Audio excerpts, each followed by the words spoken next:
Hello friends, welcome to your easy guide to English section for CLAT examination series. And today we are going to do this small four-letter word, that is verb. While it seems a small word, it's mighty in action. Just try to think of your day. Everything that you do in your day. You speak, you talk, you sleep, you study, you text, you walk. All these words that are reflecting any action that you do during your day are verbs. So you cannot describe your day, or you cannot really speak 2-3 sentences without verb. Like you cannot meaningfully speak in like word challenge. I'm sure you'll be able to do it. But verb are the words that do the action in a statement. So they are like a fuel to the car. Without the fuel, the car might look beautiful lying in your garage, but standing in your garage. But with the fuel, it gets the energy. So verb are like that engine in English grammar. Okay. Now let's see how do we define the word verb. So it's a word that is used to tell something about a person or a thing. And what is that something? It tells what a person or a thing does. For example, she teaches in our school. So she teaches. He often visited his village. So visited. So what he or she does. Then what is done to a person or a thing? So he was punished. What was done to him? Punishment was given to him. So was punished is a verb. Shikha was taught a lesson. What was done to Shikha? She was taught a lesson. So was taught is a verb here. What a person or thing is, that's also described by a word. So she is pretty village girl. So is here is a verb. My brother is a chemist. So is here is a verb because this is telling us what the person is. Okay.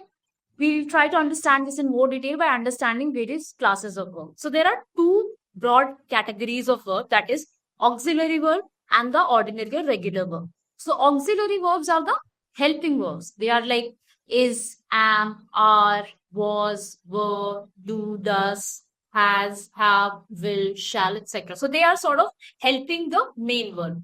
And what are the main verbs? They are obviously the ordinary or the regular verbs. So these are two classes of verb. That is, based on the functions, we can categorize them in auxiliary verb and main verbs.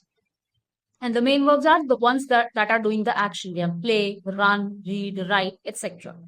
So, like I said, they are helping verb. For example, they also show the tense, the voice, the possibility that is there in a statement. So the examples of auxiliary verb as we've discussed is am, are, was, were, has, have, had, will, shall, do, does, did, can, may, must, should. These are all auxiliary verbs. They are helping the action verb. So she is eating. So the is here is an auxiliary verb which is helping the main verb eating. He has finished his work. So has is helping the main verb finish. Okay. So they will go tomorrow. Will is the auxiliary verb which is helping the main verb go in the statement. Okay, so these are auxiliary. They're also called helping verb because they help. Very helpful verbs here. The second is auxiliary verb the ordinary verb or the main action verb. These verbs show the main action or the state in the sentence.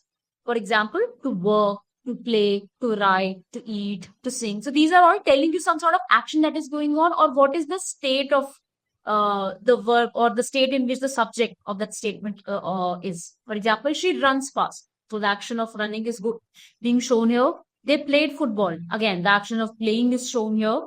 I sleep at 10. So the action of sleeping or the state of sleeping is shown here. So these are all main action verbs or the ordinary verbs. So if it's doing all the work itself, it's an ordinary or main verb. There are also another two types of verbs that are finite verb and non-finite verb. So the finite verb are the verbs that change according to the subject. That is who's doing the action and the tense when the action happens. For example, she likes ice cream. Here, she is singular, so we use the verb likes. Then they like ice cream. Plural, they like. Likes become like. He went home. So with the tense, it becomes went. So if the word is changing with the subject or the tense, it is finite verb. That is, it is fixed by tense and the subject. So finite verb is like match fixing kind of thing. If the tense and subject change, it changes. Okay. So that's finite verb for you. Now the okay, so there are two categories of finite verb also. Let's quickly understand transitive and intransitive. So transitive verbs are the verbs that need an object. For example, narrated. So the narration of a story cannot be done without the one who is narrating and the one who is listening. Because the word narration itself shows that there has to be an object of narration. Similarly, the word teaching. So one is teaching and somebody is receiving it. Some object should be there at the receiving it. These are the transitive verbs. The intransitive verbs are the what? As the name suggests, it should not have an object that is receiving it. So, for example, the word cried, came. There is no object needed. Somebody can just cry alone. No need of an object. Somebody can just come and go alone. No need of an object. So she narrated the story. She teaches me. These are the examples of transitive verb. And she cried a lot. She came on time. These are the examples of intransitive verbs. So these are the two categories of finite verbs. Finite verbs are the verbs that change with subject and the tense.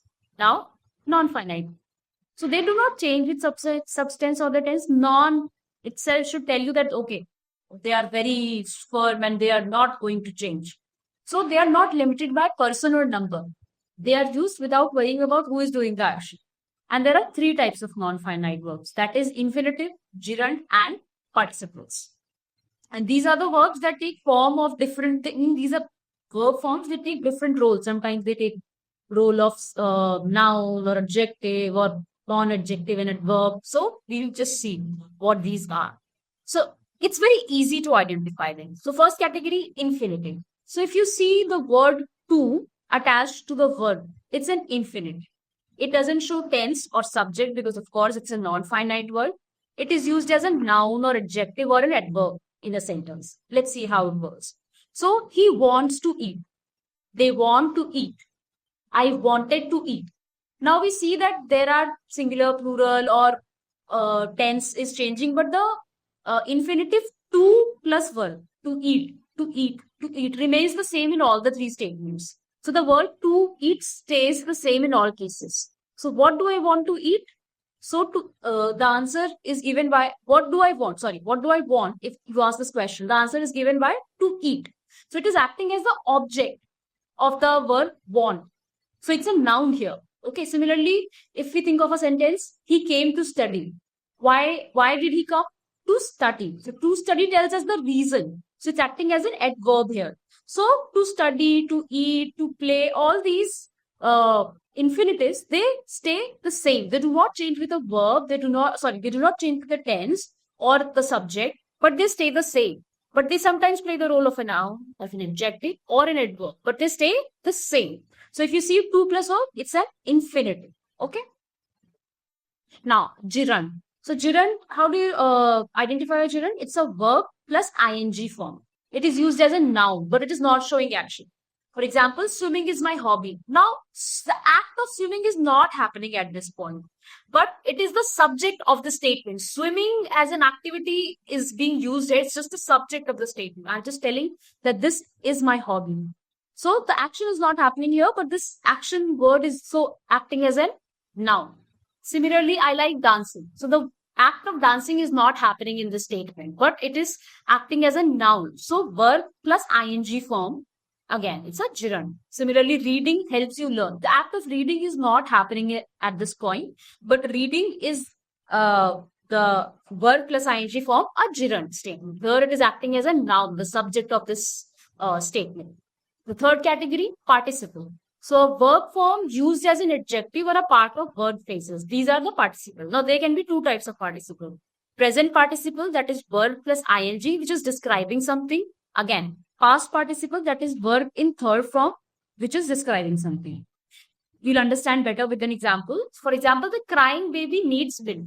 Now here crying is describing the nature of baby. The act of crying is not happening here, but it is describing the nature of baby. So the crying baby needs milk. So if somebody is pointing at the crying baby, okay, that crying baby. So the person is not really, the crying here is not really showing the activity, but it's an identification of the baby. So it's describing the baby. Similarly, the broken chair was thrown away. So here the verb broken is a participle because it is describing the chair, the broken chair. Which chair? The broken chair. So here the act of breaking is not happening, but the broken here is describing the chair. So it's a participle. So we've understood the three forms of non-finite. Non-finite are the fixed. are the assertive ones. They do not change with the subject or the tense. They stay same. There are three types of it. To plus verb, that is infinitive. Verb plus ing, that is gerund. And then verb plus ing or verb in third form, which is describing something. That is participle. Okay. Now, here is a summary of what we have read. Just after you understand the rules, just go through the summary and see. It will help you in revising. So, give it a try. For the again, highlight non transitive, intransitive.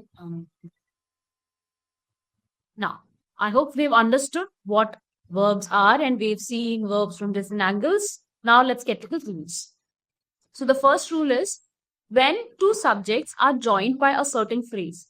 Some of the phrase, this is what we're going to talk about. So, some phrases look like they're joining two people or things, but actually the verb only follows the first subject.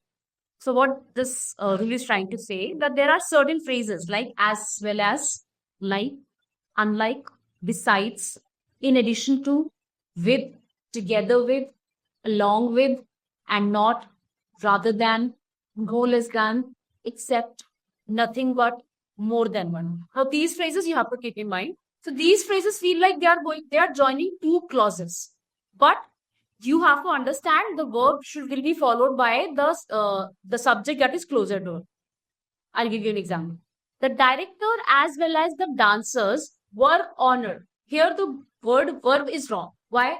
Because it looks like as well as is joining the director part and the dancers part, but it is not really putting both the sides at equal footing. Here the main subject is director only. So the verb will be following the first part. That is the director. So if the director is in singular, the verb will also be in singular. So the director as well as the dancers was honored. So while the second verb shows dancers in plural, we will follow the first part of it. Only look at the first part of it. Okay. Similarly, the mother and not her children have been arrested. Here the word have is incorrect because the first part, that is the mother, she is the main subject of the statement, and hence we'll follow the verb according to that. So the singular verb will be followed. The mother and not her children has been arrested.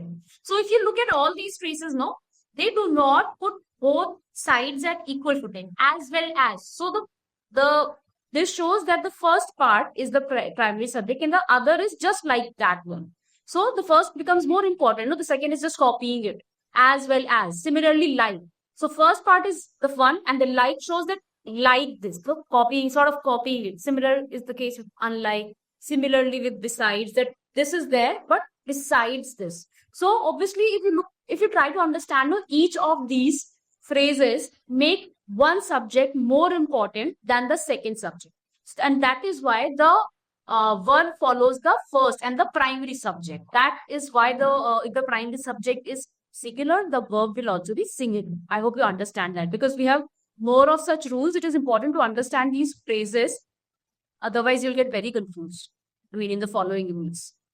Similarly, another example is there. More men than one were absent yesterday. Now here, since more men is there, men itself is plural.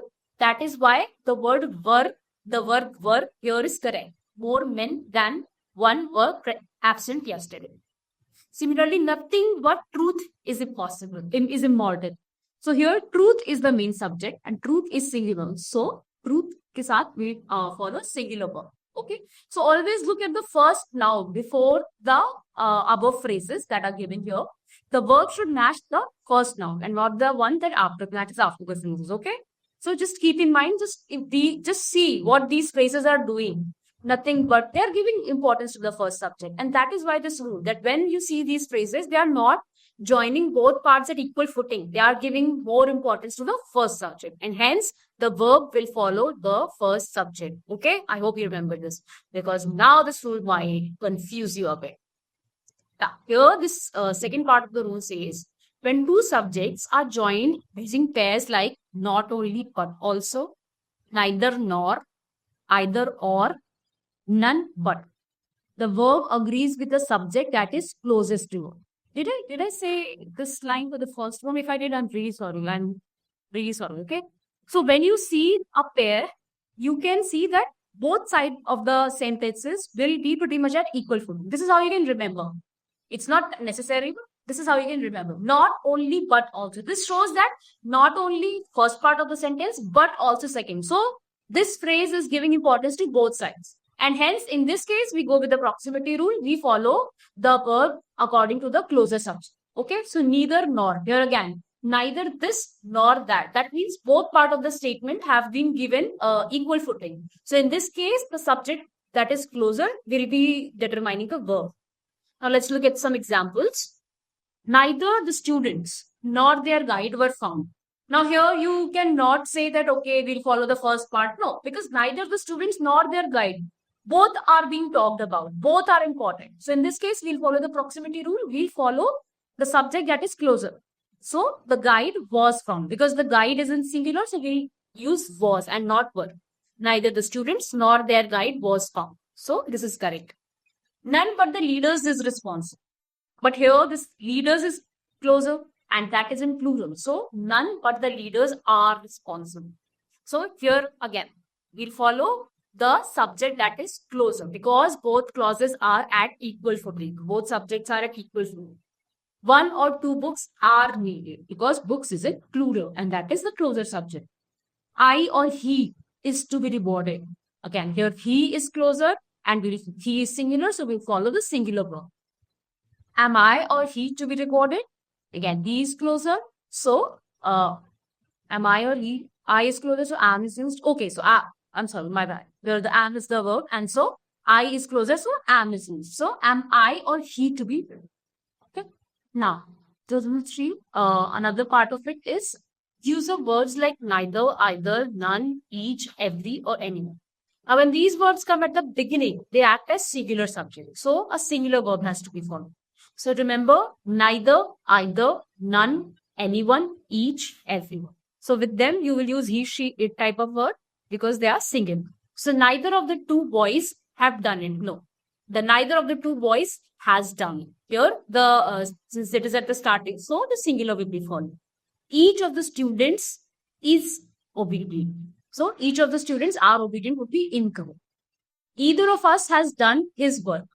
Either is one person, so hence us. So either, neither, each, every, these are the words you should be very mindful of. This kind of rules will be there in all the parts of speech because these words, they sort of divide. They point to one in many. So at one point, they are pointing to one only. So while it looks like they are referring to many, but they are actually referring to one in many. So they are referring to one in many. So either, neither, each, every, they always follow the singular word. So similarly, every boy and every girl has been invited and not have been invited. While it seems like there's a boy, there are girls, so it might be girl, but no, every boy and every girl. So whenever you see either, neither, every, each, these will also be followed by singular verb. Okay. Now, use of none. If none is used with countable nouns like boys, girls, something that they count, they can be either singular or plural, depending on the nouns. If none is used with uncountable nouns like work or water, then a singular word will be following. For example, none of the boys has or have done the homework. Here, boys is countable noun, so both can be there. None of the boys has done their homework. None of the boys have done their homework. Okay? None of the work is completed. Now, work here is uncountable now, so none of the work is completed. Like the rule said, we'll follow it with a singular verb. Fair enough, it's quite simple. Now, when each comes after the subject, use a plural. So, when each is in the starting, then we are clear, we'll follow it with the singular verb. But when each is after the subject, for example, we each have taken our bag. So, it's followed by we. So, we will follow it with plural verb. So, we each have taken our bags. Subject is we, so here the word is have. They each are honest. Again, it is followed by the subject. Each is followed by the subject. So we'll take a plural verb. So be mindful of each. It's more important. I mean, more often than not, the questions are asked from the each being the starting point. But this can also be a problematic situation if each is given with after the subject. So it will be followed by a plural. Okay. So here is a summary.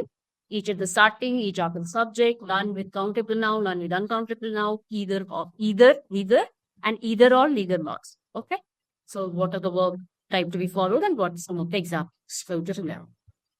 Now, let's do some practice exercise. And as I've told before, you will try to attempt first on your own and then we'll solve it together. So I'll pause the statement, pause the video and try to attempt. Okay, again, pause the video and try to do the questions. Pause the video and try to do these questions.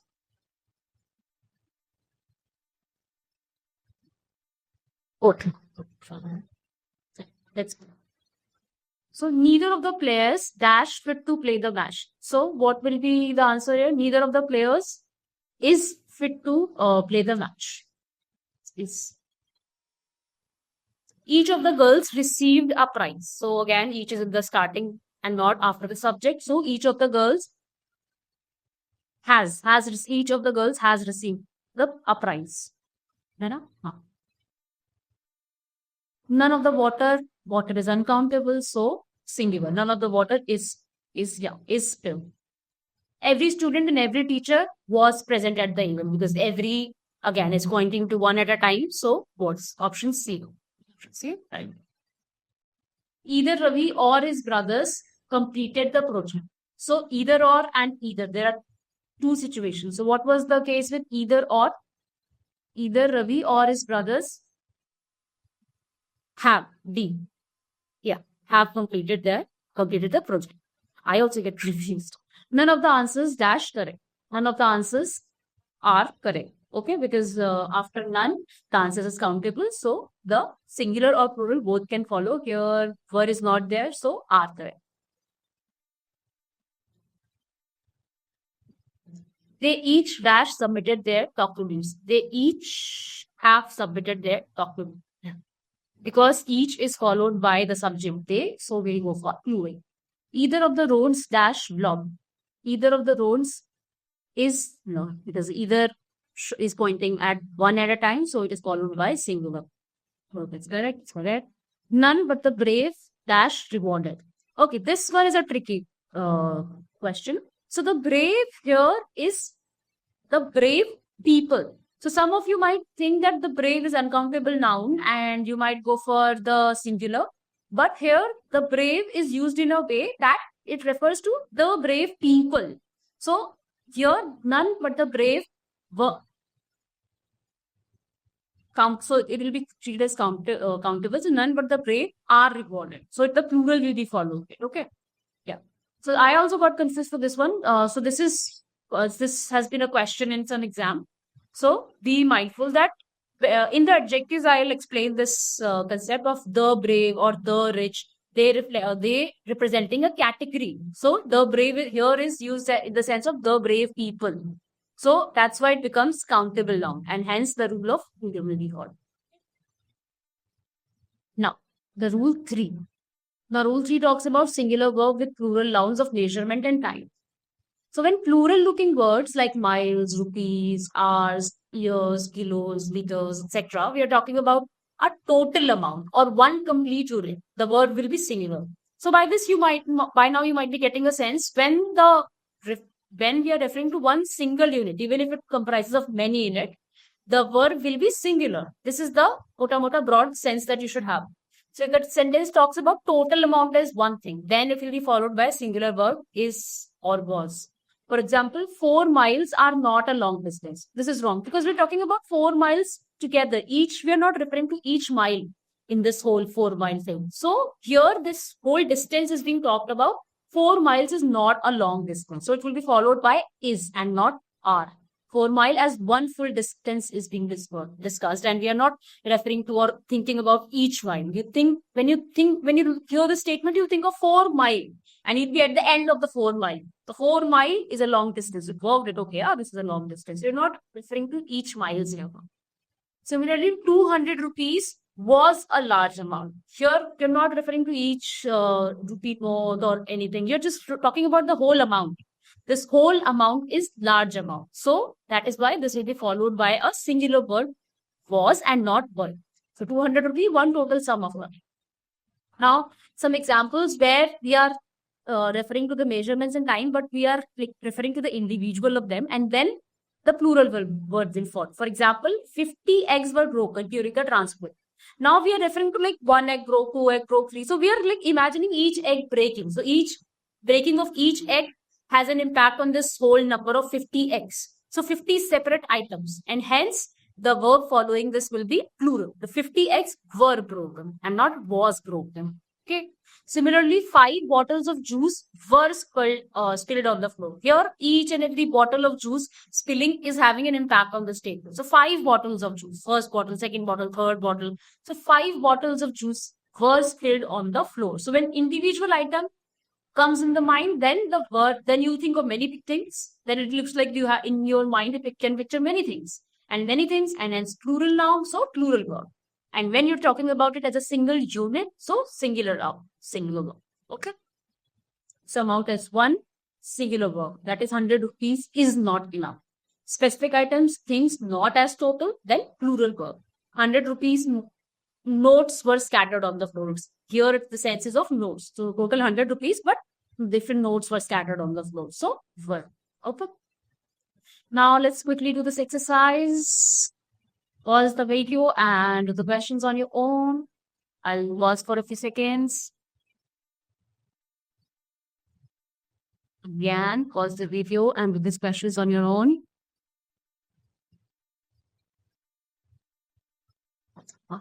Again, pause the video and do these questions on your own. Okay, let's do this now together. 5 years dash a long time to wait for a reply.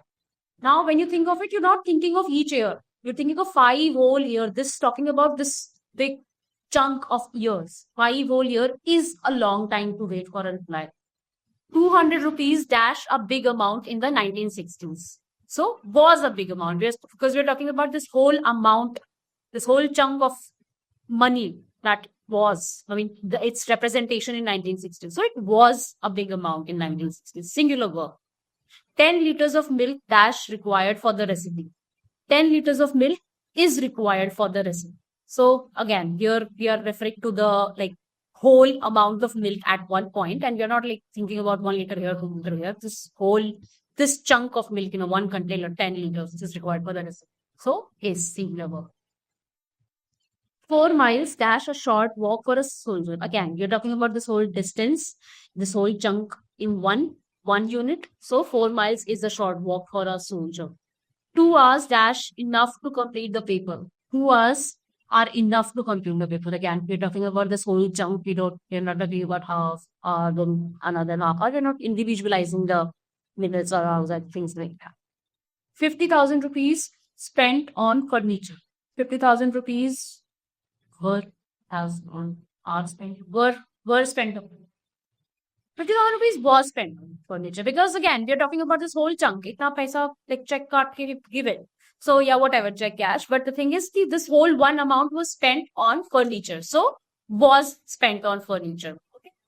So you have to be mindful that whenever you see measurement in terms of number or time, just become mindful of the purpose of how it has been used in the statement. Otherwise, it can get very confusing.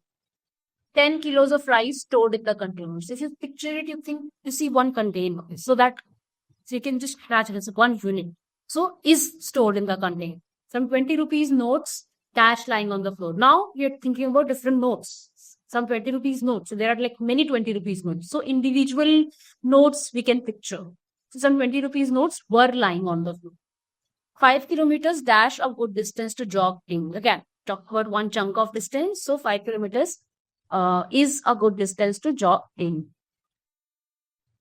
I hope this is clear enough. Now, read forward. Use of many and many than, more than one. So with many or many and, always follow it with, they are always followed by singular noun and they take a singular verb. Although it looks plural because the word many is there, but you don't have to be confused by it. It should always be followed by a singular verb.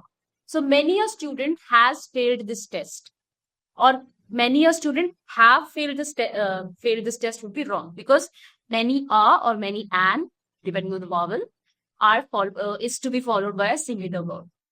Similarly, more than one, again, more than one itself, it feels like plural, it will always be followed by singular verb. That is why it's a different category of rule. More than one man was absent. More than one man were absent. So many or you just have to remember this many or and or more than one. Many or more than one. They look plural, but they are followed by singular. Because again, many or we are just referring to one of the many instances. So it's like that, if you can imagine it. Otherwise, now there's an exception that when the sentence itself is using the plural, for example, more men than one. So here men is there. So it's the plural men will make the verb also following verb also plural. So more men than one were injured. So just see to it that many are student. Here student is in singular. So that is why the following verb is singular. More than one man. So one man is singular.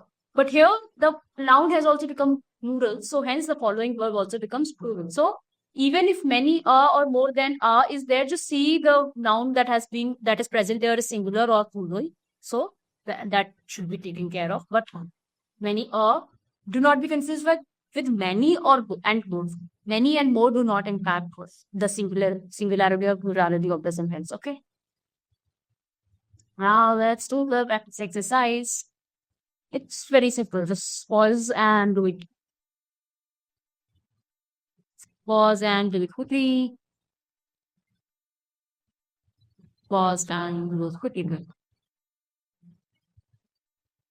Okay, now let's read it again. Many a soldier dash fought bravely in the war. So many a soldier, again, many a is always singular, soldier is always singular. Many a soldier has fought bravely in the war. More than one student, more than is always singular, one student singular. More than one student has failed in the exam. Many an artist dash performed at the concert. Many an artist is also singular. Many an artist has performed at the concert. Say it one. More than one car dash parked outside. More than one car was parked outside. Again, one car, more singular. Many a book dash been written on this subject. Many a book has been written on this subject. So again, singular, many are not singular anyway. So has. Many a girl dash applied for the scholarship. Many are singular, girl singular, so has applied for the scholarship. More men than one killed in the fire. Now here, more is there, which is followed by singular, but since men itself is in plural, so we will have to follow the plural verb. So more men than one were killed in the fire. Many an accident dash occurred on this phone. So many an accident, again, singular accident, many should not be confusing you. Many an accident has occurred on this phone. More than one question. So again, one question and more will be followed by singular. So more than one question was asked by double. Yeah, here's the solution. Now we have reached to the rule 5. So when one sentence has two parts, it's called clauses. It is joined by and but and etc. Words like these.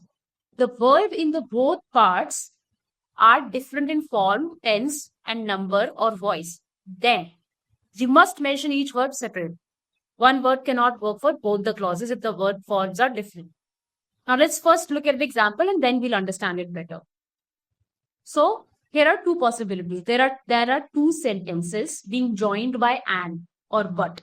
So we have to look at the words in both the sentences. Are both the sentences being referred to the same action or not? And based on that, we'll choose the verb. So, for example, she cooked dinner and served it with lunch. Now, both the actions of cooking and serving are in the same voice, same tense, and done by the same subject. So, we can keep it, she cooked the dinner and served it with love. We do not need another was, is, or serve. So, one verb structure works fine. No need to repeat the auxiliaries. Now, let's look at another example. When the action are not same, so both words must be complete. So, she cooked the dinner and was praised by her guests. Now, cooking the dinner and serving was done by the same person, but cooking the dinner and praising is not done by the same person. So, we need a was here. Okay, so first word cook, active voice. Second word was praised, passive voice. Here you cannot say she cooked the dinner and praised by her guests. It doesn't make sense. We'll have to use was because there is the subject. I mean, the doer are different in both the parts. The voice is different in both the parts. So each part of verb will require its own word. Okay, helping word. So you must write full in the second verb also. She cooked the dinner and was praised by her guests, and not just is like in this one. She cooked the dinner, served it with love. It will not need another was, because same doer, same form, same tense. But here the doer is different, the active passive voices are different. So we need word for both. Now let's again read the rule so we can understand it better. So when a sentence has two parts joined by and or but, and the verbs in both parts are different in form, sentence, form, tense, and number or voice, you must mention each verb separately.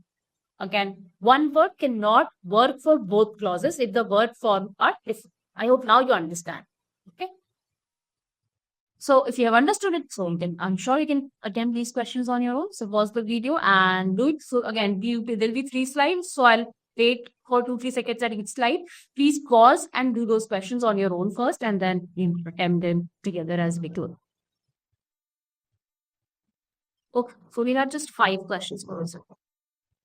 So we will go through these 5 questions so we can get to the number rule. So he did not and dash return yesterday. Now he did not and will not return yesterday. Okay. The king was crowned and dash with full honor, and was treated with full honor, because here the was crowd is there. So we have was treated, passive, the same voice in both the parts. She has not and dash accepted the offer. She has not and will not. No, she has not and did not accept it, and will not accept it. Who had not accept it. Okay, she has not. Here it should be accept the offer, and the option will be B. Will not. She has not accepted and will not accept the offer. So, okay, there is a little of an error in the statement. She has not accepted and will not accept the offer. Okay, she has not accepted should have been here in the first part. So the statement is she has not accepted and dash accept the offer, and will not accept the offer. That will be your question and answer. The patient was operated on and dash to the ICU. The patient was operated on and was shifted the ICU. He has applied for the post, but his friends dash not interested. But his friends are not interested. Yeah. Okay. So this is your solution and the explanation along with it. I hope you've understood. Now let's move to the rule 6. This is about inverted verb form. Now we were just looking at the simple straight verb forms, and now we will invert it also. We do everything, all gymnastics in the grammar today, because we're talking about verb, just this 4-letter verb. Oh my God, it used to be a terror, but not anymore. I mean, we will do so many examples now that you'll just understand. You'll look at it from every angle possible so that you can just understand it. Okay. So inverted verb forms. Usually in English, the subject comes before the verb. She sings well. So the subject comes before the verb. She is the subject, sings is the verb, she comes before sings.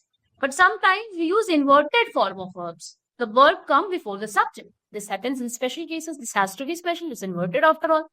So when the sentence starts with an adverb, especially adverbs like so, hardly, scarcely, rarely, seldom, no sooner, never, etc. So in this case, we change the word order in this manner. Adverb, then auxiliary verb, then subject, and then main verb. So, for example, so quickly did she finish her work that we were surprised. Hardly had I reached the airport when the plane arrived. No sooner did she arrive than she started laughing. So you see here the verb form has been inverted. We see that the verb is coming before the subject, main subject. Okay, because the starting is with adverb. So this is all it is. Okay, just inverted verb form itself is quite simple to understand, that it is just inversion of what the normal is. Now let's understand with the help of some examples. She finished her work so quickly that we were surprised. So quickly is the adverb that comes first. Then we had an auxiliary verb, did, then the subject she, and then the main verb finish. So the final structure, so quickly did she finish that we were surprised. So when you see some statement starting with so, that is an adverb, you can understand that the inverted word is being used. So if something of that sort comes and some spot the error kind of question is there, you do not use the normal sentence logic. Okay. So again, I had hardly reached the airport when the plane arrived. This is how the normal sentence would go. But with the inversion, verb inversion, hardly comes first, then the auxiliary verb had, then the subject I, and then the main verb reached. Hardly had I reached the airport when the plane arrived. Okay, so this is the how the inversion verb logic works, inverted verb logic works. So in this, the subject comes before the verb. So this is how it is. And the identification starts with the adverb. Okay. Okay, so there is another part of it. When we are expressing a wish or a prayer, so we often start the sentence with may or long live followed by subject. Again, there, may you succeed in life. Here again, the word will come after the subject. May you succeed in life. Okay, may God bless you. You is coming at the end. Long live the king. The king is coming at the end. May peace prevail on. Okay. Okay, now let's do some practice question to better understand this rule. Dash had begun the show when the lights went on. Oh, sorry, you have to do it on your own first. So we will pause at this point. Pause. And again, pause. So no sooner had the show begun when the lights went off. You live a long and healthy life. May you live a long and healthy life. Dash had we stepped out when it started raining. No sooner had we stepped out when it started raining. Because again, so loudly the children sing that the neighbors complain. So loudly did the auxiliary verb did the children sing that the neighbors complained. Dash lived the queen. If you watched Game of Thrones, you'll anyway know this one. You don't even need the grammar. Long live the queen. Okay. Oh, wait. My first one is hardly. Hello, friends. Welcome to your Easy Guide to English section for CLAT examination series. And today we are going to continue with the previous topic, the one that we dealt with in the previous lecture, that is verb.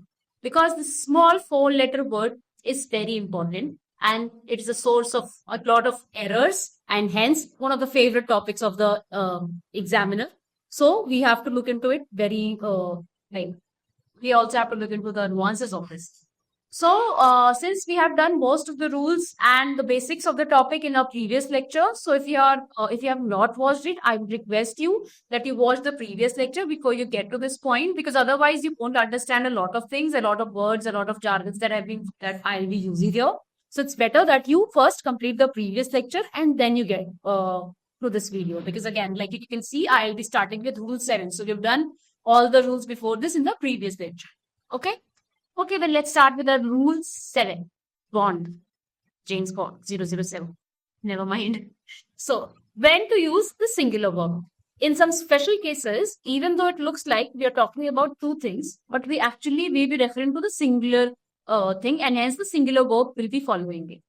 What are these cases? First, certain set phrases and mathematical expressions. For example, 2 and 2 is 4. So here 2 and 2 is referring to 4. It is leading to that singular word 4. And hence the singular verb has been used here. So 2 and 2 is 4. 5 times 10 is 50 because we are reaching to the word 50, which is singular. One number, that is 50. So the singular verb will be used here. So while you might think that there are 5 times, it looks like plural, but be mindful that such mathematical expressions are always followed by a singular verb. The other category that we have to be mindful of is idiomatic pairs and expressions that are referring to one idea. For example, the aim and objective of the plan is success. So here the aim and objective, they are both referring to plan. So they are both components of one unit plan. So the verb will be following plan, because again, these look like two different units, but they are all attached part of that one unit plan. And hence the singular verb will be following it. Similarly, the sum and substance of the passage is clear. Here again, if you can just picture it, think of one round and then the two small rounds inside it, sum and the substance. So that one big circle passage has two small circles, sum and substance. So because that passage is one unit, no? So the singular verb will follow it. The sum and the substance of the passage is clear. Similarly, bread and butter is difficult to earn. Here, bread and butter refers to livelihood. So bread and butter is difficult to earn. Slow and steady wins the race. This, though, even if you have not read the grammar, you come across this phrase so many times. Slow and steady, it's one idea. So slow and steady wins the race. The singular word wins will be used. So I hope it's clear. Now, if it is clear, then you should be able to do these questions. So I'll request you to pause the video at this point and attend these questions on your own, and then we'll together those questions. Okay. So pause the video.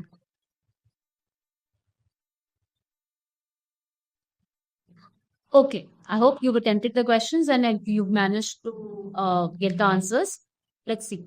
Okay, before we get to the solution, the first statement, the poet and philosopher dash honored by the academy.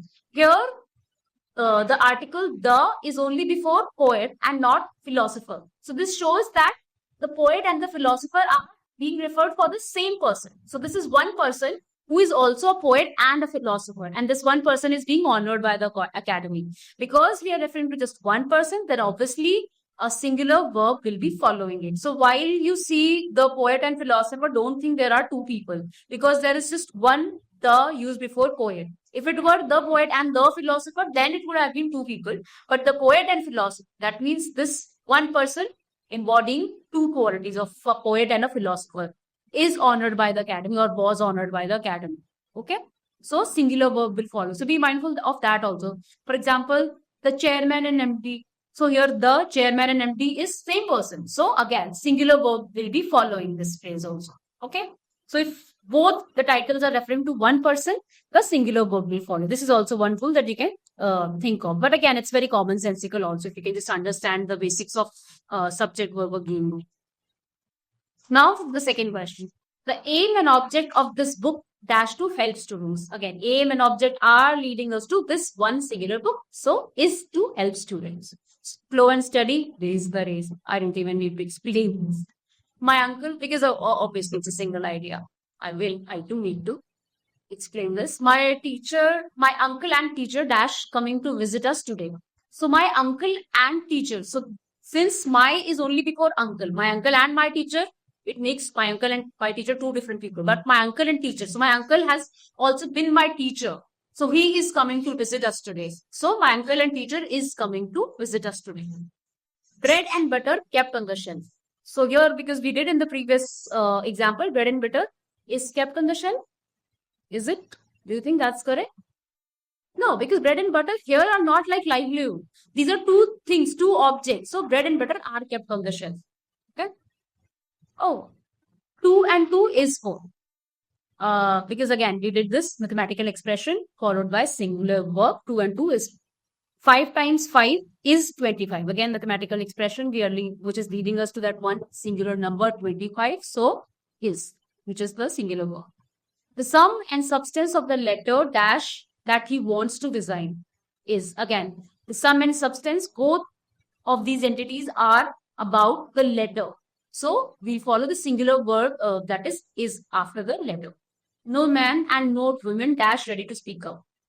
Was ready to speak up or is ready to speak up, that is singular verb. Because here no man and women is being referred to universal idea. No man and women. It's not really one like individualizing man and women, but one idea of no man and women. Basically, nobody was ready to speak up. This is what this statement is implying. Okay. So this is it. Now, rule 8. When sentence begins with it, no matter what comes after the word, it should agree with it, which is always singular. So, this is simple enough. It is the stars that guide our destiny. Now, here, verb is has to always be in agreement with it. So, it is the stars that guide our destiny. So, even if the stars is in plural, if the statement is starting with it, you don't have to think of anything else. It will always have to be in agreement. I mean, the following verb will always have to be in agreement with it, which is singular. It is the children who bring joy to the house. So even though the word children is plural, but we have used the singular word is because when the statement starts with it, it has to follow with the verb which is in agreement with it, and hence is. It is the memories that make us smile. Again, despite memories being plural, the word is is following it because it has to be in agreement with it. It will always be followed by is, singular, despite the presence of plural after it. Okay, that is one thing that is simple enough and you used it enough so you can remember it. Now, the other part of it that you need to remember is that when the sentence starts with there or a question word like what or whom, in this case, the verb agrees with the subject that comes after the verb, okay, which is called the predicate or the complement. Let's understand this with an example. So, there was a boy in the class. Here, the subject is boy and the singular verb was used because the boy is singular. The subject boy is singular.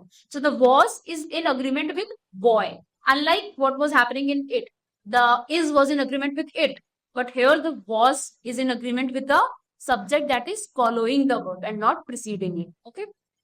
Let's get the other example. There are many students outside. Here the verb is are because students are plural. So here are is in agreement with again the subject that is following it and not preceding it. That is students. So you also should remember that in the novel sentences, not starting with it, there, or a question word, the verb should not agree with the complement. It must agree with the subject only. So, okay, that's the normal case. But when there is a question or starting with there, that is the specific case, the verb has to be in agreement with the predicate part. Okay. So, based on these two rules of rule 8, we can solve these questions. Now, again, I'll pause for some time. You pause the video and do these questions on your own.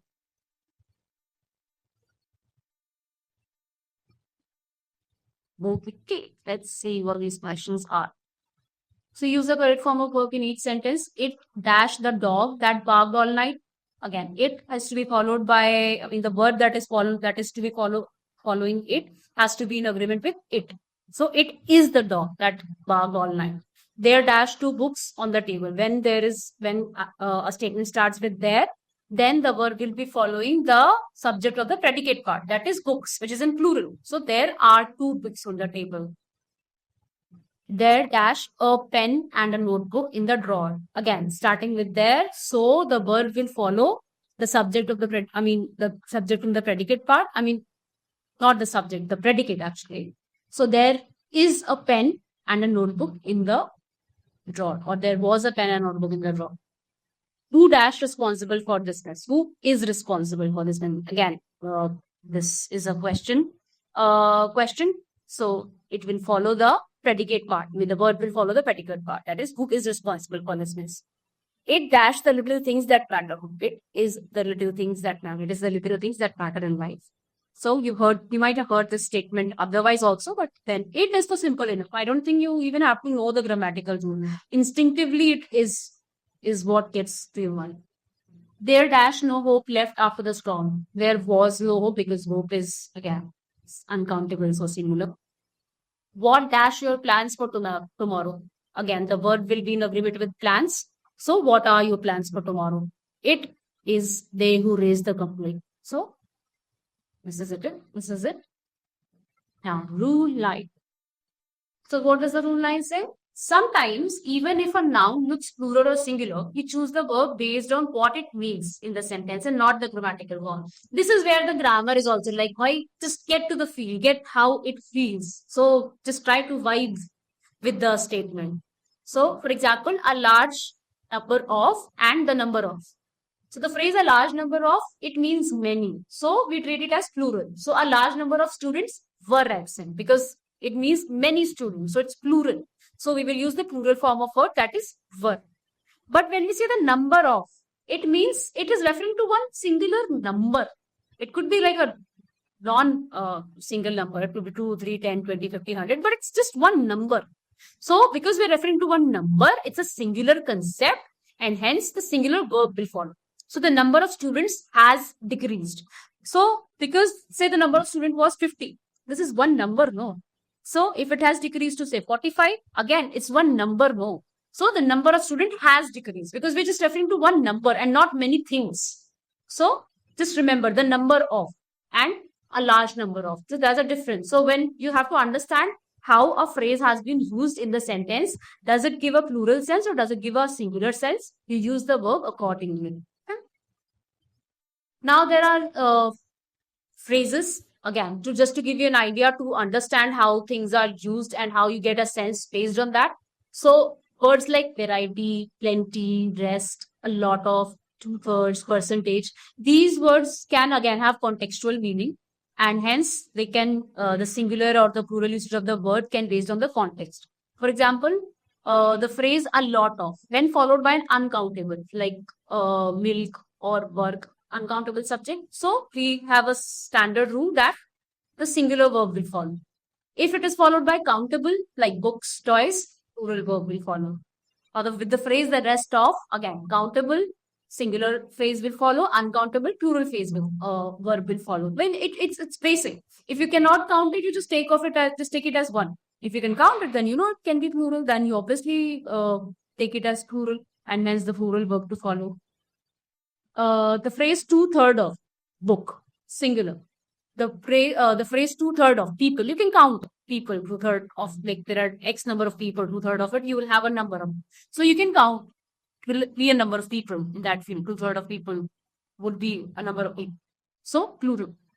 Percentage always takes a singular verb, always. 70% of students, plural, 70% of population, singular. So when it's written in number form, the word percentage will always take plural, singular verb, but when it is written in like this 70% of, in that numerical form, then again, if it states students, which is plural, and then population, it's a singular idea. 70% of population. Population is singular idea. It's not like you can think. People is not a singular idea, but population is a singular idea. Okay, remember that. Now, another thing is collective nouns. Very similar to the previous rules that we have done. When it is taking us to one unit or when it is referring to one unit, it will follow a singular verb. A set of books is missing. So this is one set of books. So it is giving one unit sense. So it is a set of books is missing.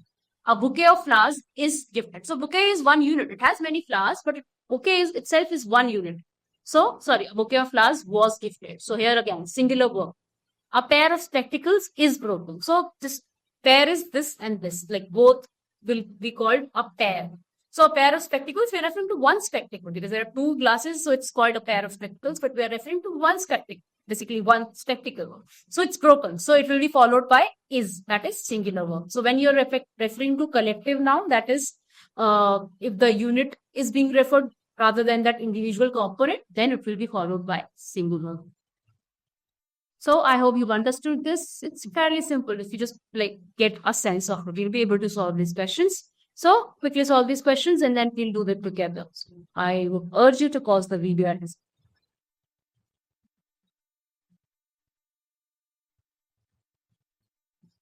Okay, let's solve these questions. I think this is the last one. A large number of workers dash on the strike today. A large number of workers is like you can imagine, like many workers standing there are on strike today. The number of applications gone down. So the number of applications was 50, now it has become 45. So we're referring to one number. The number of application has gone down. A lot of students dash already gone home. A lot of students have already gone home. If you picture this statement, there are so many students have gone home. A lot of water dash wasted every day. You cannot count water, so you cannot take it as plural. So a lot of water is wasted every day. So is wasted every day. 2/3 of the field dash flooded, is flooded because field you cannot count. So is flooded. We have done this in the previous slides in the phrases one. 2/3 of the player dash into players. Again, there is a number of players, then 2/3 is again one numbers, and if you picture it, there will be many players standing in that picture. So 2/3 of the players, plural, are or were injured. The rest of the story is quite emotional because story is uncountable. You cannot count it. So it will be followed by singular. So the rest of the story is quite emotional. So with this, we have reached to our last slide. This is a list of some of the verbs that often confuse students because in the different forms, they sometimes change form, sometimes don't change form. So I would request you to have a look at it. Maybe pause the video at this point and look at these verbs, and so that you do not get confused when you're using them or when you come across questions that are using them. So here is a list that I've prepared. I think rather than we go through the whole list, you can just, it would be more efficient if you just pause at it and look at these words and try to understand what they are in their base form, past tense, and past participle. Okay, that this will help you in solving question marks. Okay, so I'll just like get to the screen and I'll wait for some time so you can pause and have a look at it again. Pause and have a look at it. And with this, we have come to the end of this topic, that is work.